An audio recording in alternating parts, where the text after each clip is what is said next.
Hi everyone, welcome back to shine at classes. कैसे हैं आप सब? होपफुली बहुत अच्छे होंगे। First of all good morning to everyone. Classes कैसी चल रही है? नोट्स कैसी है? कुछ तो आप लोग अपडेट दिया करिए कि सब कुछ प्रॉपर तरीके से है, आपको सही लग रहा है। कमेंट बॉक्स में आप डाल दिया करिए तो चीज़ें मेरी तरफ से भी क्लियर है कि हाँ, इतनी मेहनत कर रहे हो, कम से कम सब कुछ प्रॉफिटेबल है। ठीक है, कोई बात नहीं। आज की इस क्लास में हम सोशल साइंस की क्लास देख रहे हैं। काफ़ी इंटरेस्टिंग टॉपिक रहेगा, ध्यान से देखिएगा। चैप्टर फर्स्ट हमारा चल रहा है, अभी ये चलेगा काफ़ी लंबा क्योंकि थोड़ा इसमें मैटर जो है वो ज़्यादा है। आपके सिलेबस में भी ये क्वेश्चन अराइज होता है, इसलिए हम आराम से करेंगे और वक्त भी बहुत है। आप सभी शाइन एट का साथ बने हुए, लाइक शेयर सब्सक्राइब बिल्कुल ना भूलें। जो भी लोग नए हैं उनका स्वागत है। चैनल को सब्सक्राइब करिए, वीडियो को लाइक करिए, दोस्तों में शेयर करिए। जाते जाते एक कमेंट जरूर करते हुए जाएगा आपको ये क्लास कैसी लगी। जैसा कि मैंने आपको चंद्रगुप्त के बारे में, फिर गुप्त वंश के बारे में बताया। ठीक है, चंद्रगुप्त के बाद हम गुप्त वंश के बारे में पढ़ रहे थे। आज भी हम उसी के आगे कंटिन्यू करेंगे। तो चलिए देखते हैं आज की इस क्लास में क्या है टॉपिक जो हमें पढ़ना है अच्छे तरीके से। ये रहा आज का टॉपिक, आपके सामने स्क्रीन पर दिया गया। इसके पहले जितने शासक गुप्त वंश में थे हमने सभी के बारे में फुल डिटेल में देखा। ठीक है, मैंने सब कुछ आपसे क्लियर बता दिया। चलिए देखते हैं, ये लास्ट बचा है जो काफ़ी विख्यात थे। वैसे तो इनके बाद कई सारे लोग और हैं, लेकिन उनका उतना प्रश्न बनता नहीं है, वो उतने विख्यात नहीं हुए। अगर विख्यात की बात देखी जाए तो ये काफ़ी ज़्यादा विख्यात हुए हैं, इनके बारे में हम लोग ध्यान से देखेंगे। देखिए, चंद्रगुप्त विक्रमादित्य द्वितीय। ठीक है, अब इनके बारे में क्या है यह समझते हैं। ध्यान से देखिएगा, चीज़ें अच्छी हैं। क्वेश्चंस अराइज होगा, मैं टेस्ट लूंगी तो क्वेश्चंस बनाऊंगी और समय सबको रिप्लाई देना पड़ेगा, इसलिए आप सभी को मेरी बात को ध्यान से सुनना होगा। ठीक है, चंद्रगुप्त विक्रमादित्य ने अपने साम्राज्य का विस्तार करते हुए, उसको फैलाव करते हुए, बढ़ाते हुए मालवा, गुजरात और सौराष्ट्र के क्षेत्रों को पराजित किया था। ये चंद्रगुप्त द्वितीय जो थे ये समुद्रगुप्त के बाद आए, उनके पुत्र थे, उनके उत्तराधिकारी थे। फिर उन्होंने अपना, जब इनको राजगद्दी पे बैठाया गया, ये शासन पे बैठे तो ये अपना विस्तार और किए। जो कस्बे राज प्रांत उनके कब्जे में नहीं थे उन पे कब्जा किया। अपने शासन की सत्ता को काफ़ी ज़्यादा सुदृढ़ तरीके से बढ़ाने की पूरी प्रयास अपनी तरफ से इन्होंने की। ठीक है, समुद्रगुप्त व चंद्रगुप्त द्वितीय के बीच एक दुर्बल शासक रामगुप्त भी थे। मैंने आपको रामगुप्त की बात बताई थी, तो यहाँ पे बात कही जा रही है कि समुद्रगुप्त और चंद्रगुप्त द्वितीय के बीच में एक लोग और थे, एक शासक और थे, वो भी रामगुप्त। ये दुर्बल थे, ये उतने अच्छे नहीं हुए, इसलिए इनको राजगद्दी पर नहीं बैठाया गया क्योंकि इनमें वो क्षमता नहीं थी जो एक राजा में होनी चाहिए। ये सारे कारण थे। तो रामगुप्त का नाम अगर बीच में आता है तो कोई भी कंफ्यूज नहीं होगा। फिर देखिए, समुद्रगुप्त के बाद चंद्रगुप्त द्वितीय गुप्त वंश का श्रेष्ठतम शासक बना। समुद्रगुप्त के बाद पहले चंद्रगुप्त प्रथम, फिर समुद्रगुप्त, ये लोग जो शासक का टर्म चलता आ रहा है। मैंने आपको बताया था ना, एक फिगर भी दिखाया था, सब कुछ बता रहा है क्या क्या है, कौन इसके बाद कौन किसका पुत्र, कौन किसका पिता, हर चीज़ क्लियर बताई, इसलिए कोई कंफ्यूज नहीं होगा। और ये चंद्रगुप्त द्वितीय हैं, वो चंद्रगुप्त प्रथम थे, दोनों एक ही में है और गुप्त वंश में ही। इस बात को सभी लोग क्लियर करेंगे। एक बार दादा और एक पोता है, बहुत फर्क है। ध्यान से देखिएगा, गलती मत करिएगा, कंफ्यूज मत होइएगा। नाम सब एक ही है, प्रथम और द्वितीय लग गया है। ठीक है, ठीक है। जैसे क्लास में दो नाम के बच्चे रहते हैं तो फर्स्ट कर दिया जाता है, शुभम फर्स्ट शुभम सेकंड, इसी टाइप से। देखिए, समुद्रगुप्त के बाद चंद्रगुप्त द्वितीय गुप्त वंश का श्रेष्ठतम शासक बना। इनके बाद अगर कोई श्रेष्ठ आया तो चंद्रगुप्त द्वितीय विक्रम, ये दूसरे वाले जो थे वो थे। चंद्रगुप्त द्वितीय के राज्यकाल के बारे में कुछ जानकारियां मिलती हैं और अन्य स्रोत भी मिले हुए हैं। हर एक राजा का जो शासन काल रहा है, क्या है, कैसे है, क्या क्या चीज़ें, इनके बारे में हमको कहीं ना कहीं स्रोत से, रिसोर्सेज से पता चला है। तो जिसमें कालिदास के ग्रंथ हैं जिन्होंने चंद्रगुप्त विक्रमादित्य द्वितीय के बारे में बहुत सारी बातों को अपने ग्रंथ में लिखा है, तो हमने वहाँ से पढ़ लिया, वहाँ से हमको जानने की जानकारी मिली। चीनी यात्री जो फयान आया था, उसके यात्रा वृतांत में इन्होंने चंद्रगुप्त द्वितीय के बारे में बहुत कुछ बातें लिखी। क्या राजनीतिक कैसी थी, सामाजिक कैसी स्थिति की, आर्थिक दशा कैसी थी वहाँ पे, और ये पूजा पाठ का कैसा था, धार्मिक कंडीशन के, सब कुछ उन्होंने अपने आए, यहाँ पे रहे, जो जो देखा, ऑब्जर्व किया, वो सारी अपनी यात्रा के वृत्तांत में फयान ने लिखा है। तो ये सारी चीज़ें वहाँ से पता चली हैं। मथुरा का एक स्तंभ लेख है, वो भी बहुत ज़्यादा फेमस है। वहाँ पे भी स्तंभ लेख के रूप में लिखा गया है कि क्या क्या कैसे उस काल के समय हुआ था। उदयगिरी के दो लेख बताए, उदयगिरी के दो लेख मिले, वहाँ पर भी ये चीज़ें मिले। सारे कलर देखिए अलग अलग किए ताकि आपको दिक्कत ना हो, क्योंकि कहाँ से सोर्स मिला है इस बार का प्रश्न अगर आपसे पूछ लेगा, स्रोत आपको बताना होगा। ठीक है, इलाहाबाद का गढ़वा अभिलेख है, सांची से ये प्राप्त किए गए अभिलेख है, सांची से बहुत सारे अभिलेख मिले हुए हैं। तो ये सारे रिसोर्स जो है अलग अलग मिले हैं और बहुत सारी अलग अलग मुद्राएं भी देखने को मिली हुई हैं। ठीक है, चलिए देखते हैं आगे यहाँ पर क्या है। चंद्रगुप्त ने शासक बनने के बाद, चंद्रगुप्त द्वितीय विक्रमादित्य जब शासक बने, राजा बने, उत्तराधिकारी मुख्य की गद्दी से उतर के जब उनको राजसिंहासन पे बैठाया गया, सिंहासन पे बैठाया गया, सत्ता समझाई गई, दी गई, दायित्व दिया गया, तब के बाद उत्तरापद और अवंती के गणराज्यों को समाप्त कर विक्रमादित्य की उपाधि, वहाँ पे बहुत सारी ऐसे उपाधियाँ होती ना कि उनको समाप्त करके आगे आगे और उपाधियाँ बनाई जाती थी, उनको लिया धारण किया जाता, तो ये सारी चीज़ें हुआ करती। तो इन्होंने भी ऐसे हर राजा आया और बहुत सारे नियम को ले आया, बहुत सारी चीज़ें बना दी, तो उस टाइप से कुछ चीज़ें यहाँ पर हैं। ठीक है, चलते हैं देखते हैं क्या है और बातें। यहाँ पे कुछ बातें हैं। चंद्रगुप्त द्वितीय का बहुत सारा अलग अलग नाम था, देवगुप्त, देवराज, देवश्री, तो ये नाम है, ध्यान दिया है, देख लीजिएगा, वैसे पूछेगा नहीं। ठीक है, मैंने फिर भी बताने की कोशिश की, क्या पता राइज हो जाए, यही मोटिव के साथ मैं चीज़ें थोड़ी सी रेलेवेंट बता देती हूँ आपको। चलिए देखते हैं आगे क्या दिया है। चंद्रगुप्त द्वितीय की पहचान विजेता या कुशल प्रशासक या विद्वान या कला प्रेमी विद्वानों को आश्रय देने वाले शासक के तौर पर भी है। ये सिर्फ एक राजा के तौर पर ही बहुत ज़्यादा फेमस नहीं है, इनकी जो विख्यात है, बहुत सारी इनकी विशेषताएं ऐसी हैं जिसकी वजह से ये कला प्रेमी है, साहित्य से प्रेम करते हैं, अच्छे विद्वान हैं। ठीक है, और बहुत ज़्यादा ये जो गरीब है, दुखियारी, दीनहीन है, उनको आश्रय देने का भी इन्होंने बहुत सारा काम किया है। तो इस वजह से भी बहुत ज़्यादा ये प्रजा के हितैषी रहे हैं। जो भी राजा प्रजा की प्रॉब्लम को सॉल्व करेगा, उनकी मदद करेगा, ये नहीं कि सिर्फ उनको अगर राजा हुआ तो आप जेल दो या उनके ऊपर बहुत कंट्रोल केयर, ऐसे नहीं, एकदम प्यार से प्रेम पूर्वक आप कोई भी चीज़ अगर किसी से करवाना चाहेंगे तो आप करवा सकते हैं। तो वही चीज़ है कि आप मतलब इनका जो बहुत विख्यात होना एक कुशल शासक के रूप के साथ साथ बहुत सारी ऐसी इनके अंदर खूबियाँ थी जिसकी वजह से ये बहुत ज़्यादा ही प्रचलित हुए थे। ठीक है, देखते हैं आगे। उसके दरबार में, सॉरी यहाँ पे उसके नहीं, उन्होंने होगा, गलत संबोधित किया गया है। उन्होंने मतलब उनके दरबार में 9 विद्वान थे। 9 विद्वान की जो कड़ी है ये ध्यान रखिएगा, नवरत्न कहा जाता है, ध्यान रखिएगा, आपने सुना भी होगा इस वर्ड को। कालिदास, धन्वंतरी, वेताल भट्ट, अमर सिंह और घटकपर, शंकु आदि हैं। ठीक है, ये कई सारे अलग अलग नाम हैं जो काफ़ी ज़्यादा फेमस हुए थे, नवरत्न में आए थे।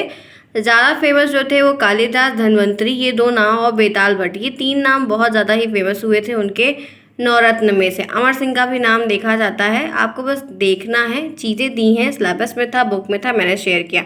आपको जो प्रश्न अराइज होगा चंद्रगुप्त द्वितीय से, ये किसके पुत्र थे, ये आपको आएगा। ठीक है, इनके बारे में आप इनका चारित्रिक वर्णन करिए। ठीक है, आपसे ये व्यवस्था वगैरह पूछ लेगा, और आपको ये मान के चलिए कि ऐसे कोई भी प्रश्न नहीं पूछेगा, सिर्फ आपको इनके बारे में बताइए, उनकी विशेषताएं बताइए, कैसे राजा थे ये बताइए, बस इतना ही आपसे पूछेगा। टाइम पीरियड भी हो सकता है आपसे पूछ ले, वैसे नहीं पूछेगा, सिर्फ स्टार्टिंग का पूछता है, संस्थापक कौन है ये सब पूछता है।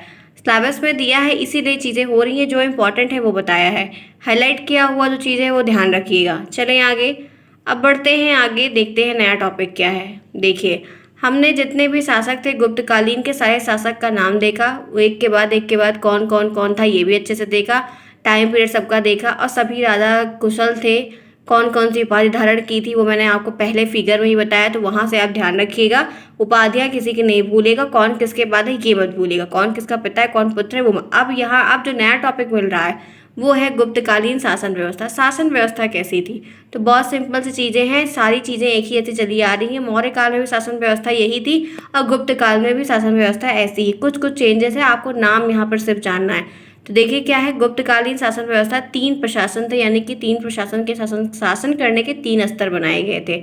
ये 3 स्तर कौन से, केंद्रीय प्रशासन था, प्रांतीय था, स्थानीय था। अब आप अगर इसके अंदर पूछेंगे कि बहुत सारे ऐसे टॉपिक्स इसके अंदर छोटे छोटे सब टॉपिक्स दिए गए हैं, अगर मैं इसको बताऊंगी तो वीडियो बहुत लंबा बन जाएगा, और जो कि आपसे रेलेवेंट नहीं है, पूछेगा नहीं, डीरेट में इतना नहीं पूछता है, बुक में तो बहुत दिया है बट नहीं पूछेगा, इस बात को ध्यान रखना है। इसीलिए मैंने सिर्फ आपको नाम पता है, अगर आपको ऑब्जेक्टिव प्रश्न आ जाता है तो या अति लघुत्तरी में आता है तो ये 3 संख्या आपको याद रखनी है, और ये तीनों नाम है। ये चंद्रगुप्त मौर्य के काल में भी था, ये गुप्तकालीन में ही नहीं है, यही व्यवस्था चंद्रगुप्त गुप्त काल में भी थी, मौर्य के काल में भी थी और गुप्त के काल में, दोनों काल में ऐसी व्यवस्था मिल रही है। 3 ही स्तर थे। ठीक है, हाँ स्तर में अलग अलग चीज़ें हैं, ये मत सोचिएगा कि दोनों का सेम है लगभग वही, मोटा मोटा समझ में आ रहा है कि एक जिला का कंट्रोल करना, गांव का कंट्रोल करना और एक स्टेट का कंट्रोल करना, वैसी ही चीज़ें ये भी 3 स्तर में है, लेकिन तीनों में बहुत सारे पद जो है अलग हैं, उपाधियाँ अलग हैं, नाम अलग है, ये सारी चीज़ें अलग अलग हैं, इसलिए कन्फ्यूज कोई नहीं होगा, सिर्फ स्तर का ये नाम सभी को ध्यान में रखना है। ठीक है, चलिए आगे चलते हैं। गुप्तकालीन कला और साहित्य, आर्ट और लिटरेचर क्या था, इससे बहुत प्रश्न बनता है। सबसे इम्पोर्टेंट, गुप्त काल में टाइम पीरियड के बाद, स्थापना के बाद और उपाधि के बाद अगर कोई क्वेश्चन अराइज होता है तो ये है आर्ट से, आर्ट और लिटरेचर से, ठीक है। अब इनके बारे में हम जानते हैं कि क्या क्या चीज़ें हैं, कैसे पूछी जाती हैं। यहाँ पे कहा जा रहा है कि गुप्तकालीन शासन की सबसे अच्छी उपलब्धि कला और साहित्य को, अगर कुछ अच्छी उपलब्धि के रूप में कुछ फेमस है, प्रसिद्ध है, तो वो उनकी कला और साहित्य है, जो गुप्त काल की ही सबसे ज़्यादा अच्छी है, विख्यात है। अब देखते हैं इनके बारे में, इनके अंदर क्या क्या चीज़ें दी गई हैं, क्या खूबियाँ हैं जिसकी वजह से बहुत फेमस है। ये देखिए, गुप्तकालीन कला, पहले हम उनकी आर्ट के बारे में जानेंगे कि आर्ट कैसी थी उनकी। सबसे पहले इन्होंने क्या किया है, गुप्तकालीन में बहुत सारे मंदिर जो थे उन्होंने टेम्पल बनवाए थे, और उनकी बनावट अलग अलग भगवान के लिए अलग अलग चीज़ें, पत्थर, वो सब बहुत ज़्यादा फेमस हुए थे। इससे प्रश्न आपको ऑब्जेक्टिव में बन जाएगा, ध्यान रखिएगा, ठीक है। देखिए, गुप्त काल में मंदिर बनाने का विकास प्रारंभ हो गया। मौर्य काल में उतना नहीं था, गुप्त काल के समय से मंदिर का बनावट, मंदिर का निर्माण का प्रारंभ हो गया। गुप्त काल में जो है बहुत सारी कला, साहित्य और संस्कृति के लिए स्वर्ण युग कहा जाता है, ठीक है, गोल्डन ईयर कहा जाता है, क्योंकि किसी चीज़ की शुरुआत कभी से हो गई तो वो उसके लिए अच्छी हो जाती है। गुप्तकालीन मंदिर में ऊंचे चबूतर बनाए गए थे, ऊंचे ऊंचे बड़े बड़े चबूतर बनाए जाते थे, जिनमें ईंट और पत्थर जैसी स्थायी सामग्रियों का ईंट और पत्थर का जो ठोस चीज़ें होती थी, जो हमेशा के लिए होती थी, उनका इस्तेमाल किया जाता था, उन चीज़ों से इनको बनाया जाता था। आरंभिक गुप्तकाल के मंदिर में शिखर नहीं मिलते, जो पहले के गुप्तकालीन के मंदिर थे उनमें शिखर, चोटियाँ नहीं होती थी, ऊपर की जो गुम्बद टाइप की ऊंचाई या त्रिकोण टाइप की होती, वैसा कुछ भी नहीं था। इस काल में मंदिर का निर्माण ऊंचे चबूतरे पर किया जाता। इसमें गुप्तकालीन में जो मंदिर का निर्माण किया गया, चबूतरा बड़ा बड़ा बना के, मतलब ऐसा जमीन के सरफेस के लेवल से चबूतरा बना के। कभी देखिए बहुत सारी सोसाइटी है, गार्डन होता है, तो बीच में नीम का पेड़ लगा रहता है, उसके चारों तरफ एक चबूतरा बना रहता है, लोग बैठते हैं, वो होता है चबूतरा टाइप का, ठीक है। तो इस तरह से गोल चौकोर अलग अलग शेप में देखने को मिलता है, अक्सर मंदिरों में रहता है, ठीक है। पीपल का पेड़, नीम का पेड़ रहता है, तो पशु पक्षियों के लिए और लोगों के बैठने के लिए बनाया जाता है, ठीक है। तो वही चबूतरा बनता था, और चढ़ने के लिए चारों ओर से सीढ़ियाँ बनी होती थी, स्टेयर्स होते थे, स्टेप्स रहते थे, तथा मंदिर की छत जो है, और जो छत का सरफेस रहता था वो सपाट रहता था, एकदम प्लेन रहता था, ठीक है, आजकल की मंदिरों के टाइप का नहीं रहता था। तो ये सारी चीज़ें उनकी बनावट के बारे में बताई जा रही है कि गुप्त काल के समय के मंदिर कैसे थे, ठीक है। ध्यान से देखिएगा, अच्छे से सुनिएगा, कोई भी डाउट होगा तो आप उससे पूछ लीजिएगा। गुप्तकालीन मंदिर का जो गर्भगृह था, जो मेन गुम्बद टाइप का होता है, जहाँ मेन सब कुछ था, वो काफ़ी साधारण सा देखने में मिलता है, सिंपल रहता है। गर्भगृह में देवताओं को स्थापित, जो मेन अंदर की जगह होती है, पिट्ठी जिसको कहते हैं, या पिंडा जिसको कहते हैं, जहाँ पे मेन रहता है सब कुछ ना, तो वहाँ पर वो जहाँ पे था वहाँ पे ही देवताओं को स्थापित किया जाता था। तमाम चीज़ें अलग अलग हैं, हर जगह होती हैं, ठीक है। अब देखिए, सबसे पहले एक मंदिर का नाम है सांची का मंदिर, जो गुप्तकालीन के मंदिर। आपको प्रश्न आएगा कि गुप्तकालीन मंदिर, गुप्तकाल में बने हुए 2 मंदिरों का नाम बताइए, 3 मंदिरों का नाम बताइए, या उनकी कला से आप क्या जानते हैं वो बताइए। तो आपको बातें लिखनी होंगी कि कला में मंदिरों का निर्माण सबसे अच्छा हुआ, और उसमें कौन कौन से मंदिर। तो सांची का मंदिर है, ठीक है, जो मध्य प्रदेश के साइड में है। तो ध्यान रखिएगा, कोई भी भूलेगा नहीं, इसका जो एड्रेस है, वो जो पता है कहाँ पर है, वो स्थान भी आपको याद रखना है, प्रश्न बन जाता है। तो ये देखिए, कुछ ऐसा है, इमेज मुझे क्लियर नहीं मिली जो एक्चुअल में इमेज थी, तो ये कुछ इस टाइप का देखिए, इनका सरफेस देखिए, दिख रहा है। और ये चबूतरा देखिए जमीन से कितना लेवल में ऊपर बनाया गया है, पिलर्स वगैरह है, तो यही बातें आपको बताई जा रही थी, ठीक है। ये सांची का था। फिर देखिए, तिगवा का विष्णु मंदिर, ये विष्णु भगवान है, इनका मंदिर है ये जो है जबलपुर मध्य प्रदेश में तिगवा में है। ये कुछ अलग शेप में है, इमेजेस क्लियर नहीं मिली मुझे, कभी मिलेगी तो मैं आपको शेयर कर दूंगी फिलहाल के लिए। देवगढ़ का दशावतार मंदिर सबसे इंपॉर्टेंट है, ये 2019 या 18 के पेपर में आया था, मुझे याद है, मैंने देखा था। तो ये देवगढ़ का दशावतार मंदिर है, ये ललितपुर उत्तर प्रदेश में है, उत्तर प्रदेश में है, ये ध्यान रखिए, यूपी में है ये, तो इसको कोई नहीं भूलेगा। यूपी डिलेट के प्रश्न जो है मेनली कभी कभी यूपी के ही रहते हैं। तो ये देवगढ़ दशावतार मंदिर देखिए कैसा है, देख रहे हैं, अभी भी इसमें भी गुम्बद, ये चबूतरा बना है, और ये ऊपर सरफेस वैसे नहीं है, अलग अलग चीज़ें हैं, ठीक है। फिर इसी तरह नचना कुठार का पार्वती मंदिर, ये पार्वती देवी का मंदिर देखिए, सरफेस है, ये ऊपर बनाया गया, सीढ़ियाँ बनी हुई है, ये भी पन्ना मध्य प्रदेश के पास में, मध्य प्रदेश में काफ़ी मंदिर है, वो अच्छी चीज़ है, देखिए, ठीक है, जाइएगा कभी तो देखिएगा ज़रूर, हिस्टोरिकल चीज़ें काफ़ी इंटरेस्टिंग होती है। फिर कानपुर के उत्तर प्रदेश में, ये तो अपने बगल में ही है, ठीक है। तो यहाँ पे आपके बगल में लगभग आप देख सकते हैं भीतर गांव का कृष्ण मंदिर, कृष्ण भगवान का मंदिर है, देख सकते हैं कैसे क्या चीज़ें बनाई गई, पत्थर देखिए कैसी बनावट है। तो ये सारी चीज़ें अब तो टूरिस्ट प्लेस के हिसाब से सब जो है लोग देखने जाते हैं। फिर इससे बहुत सारे मंदिरों के नाम है वो भी देख लीजिए, ठीक है।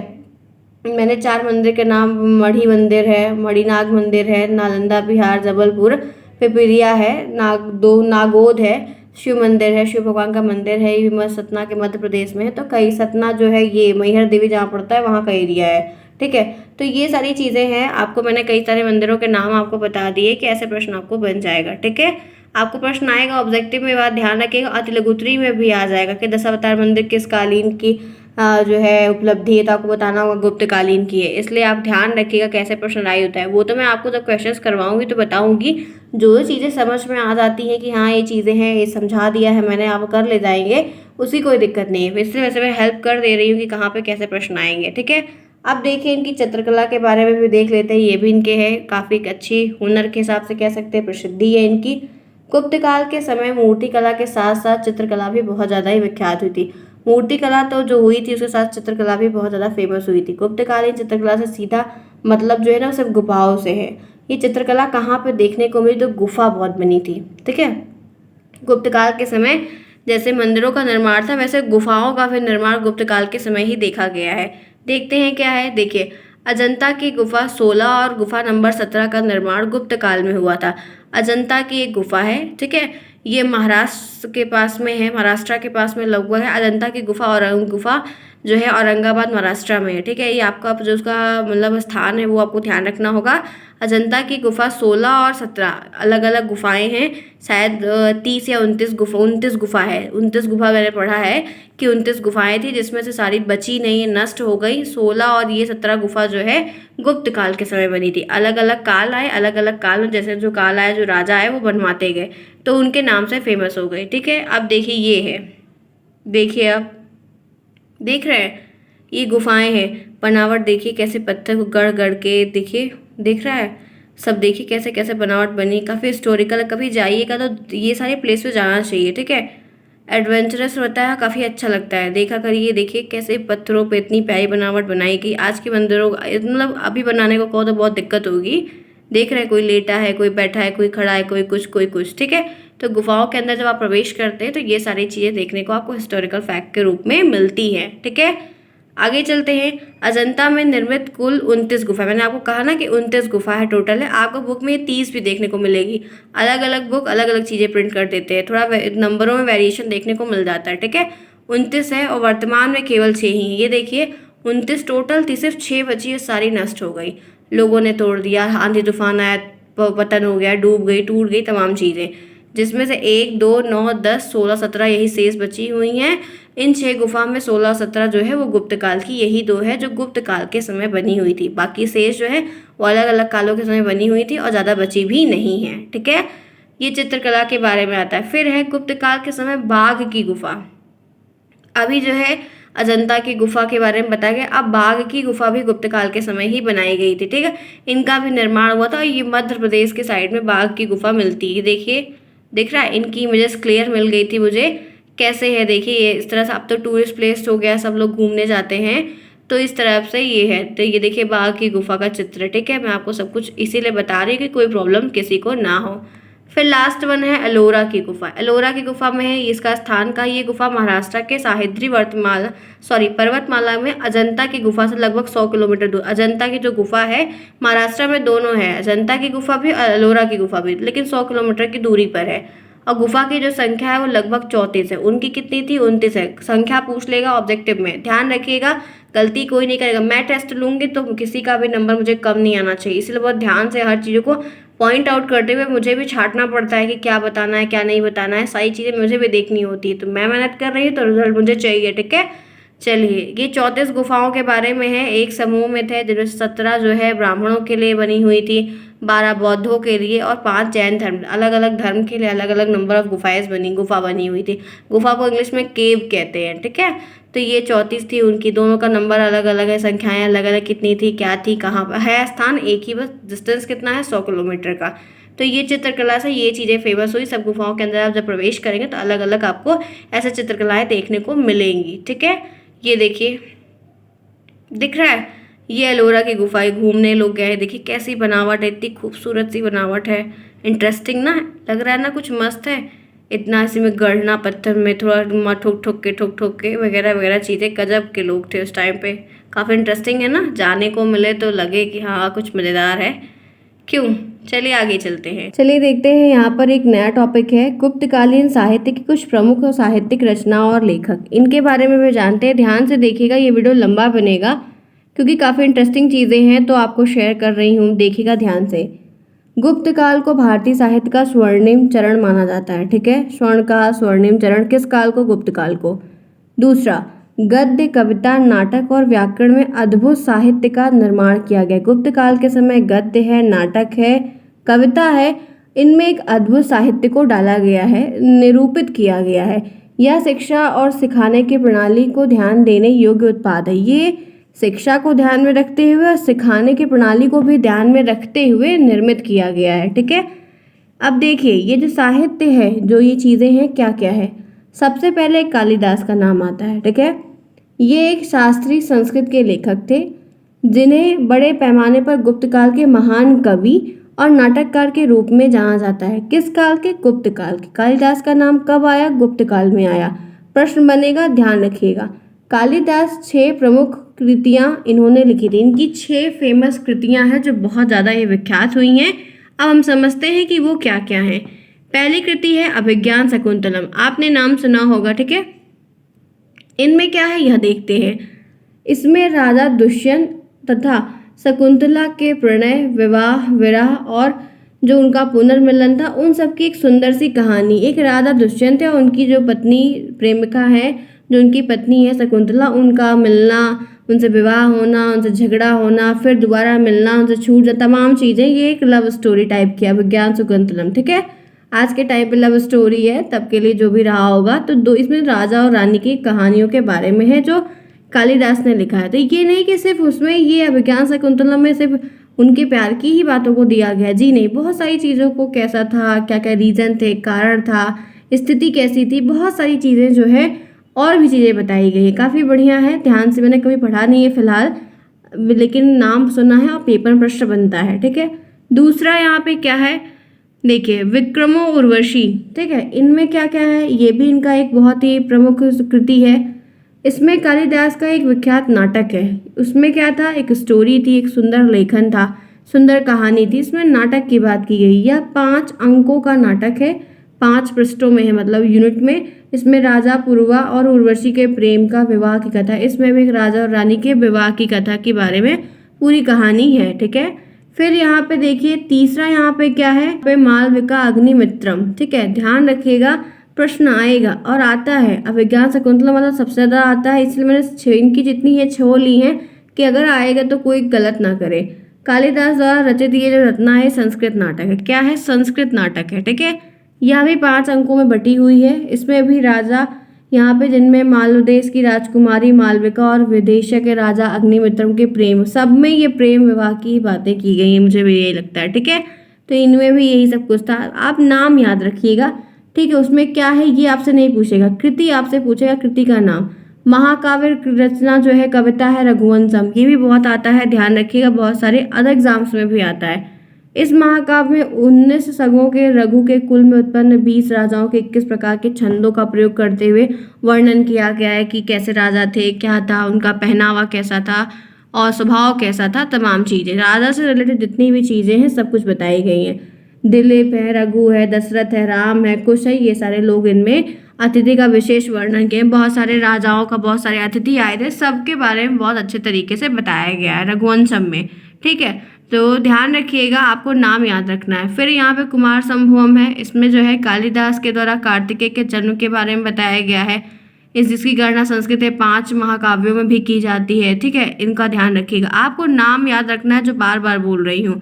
इनकी कृति का नाम याद रखिएगा बस। मेघदूतम है, इसमें जो है मेघदूत कवि कालिदास का जो एक रचित विख्यात है, ये दूत काव्य के रूप में बहुत ज़्यादा ही फेमस हुई है। ये एक यक्ष की कथा है जिसमें कुबेर अकलापुरी के निष्कासित को कर दिया गया था। मतलब यहाँ पे राजा कुबेर जो है उनके बारे में बातें बताई गई कि क्या था, कैसे था। कुबेर का भी पूरा काल साम्राज्य ऐसा था, ऐसा नहीं है कि सिर्फ वो वैसे के देवता है, ऐसा कुछ नहीं, उनका भी सब कुछ था, उन्हीं के बारे में है।